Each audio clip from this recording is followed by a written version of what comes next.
Saudara, Anda masih bersama kami di Kompas Petang. Presiden Joko Widodo telah tiba di Riyadh, Arab Saudi setelah menempuh 11 jam perjalanan dan Jokowi diagendakan akan menghadiri konferensi tingkat tinggi luar biasa Organisasi Kerjasama Islam terhadap situasi krisis di Gaza, Palestina. Keterangan Biro Sekretariat Presiden Jokowi tiba pada Sabtu pukul 4:40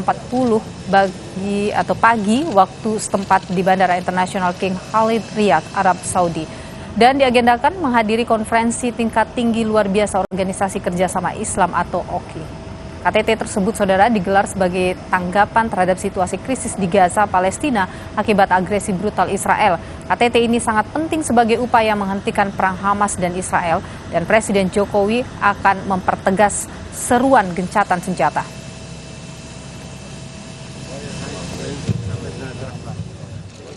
Informasi tadi menutup perjumpaan kita di Kompas Petang hari ini. Pastikan Anda terus update informasi terkini seputar pemilu hanya di Kompas TV, independen terpercaya. Saya Niluh Puspa. Dan saya Tifal Solesa. Terima kasih sudah menonton dan sampai jumpa lagi.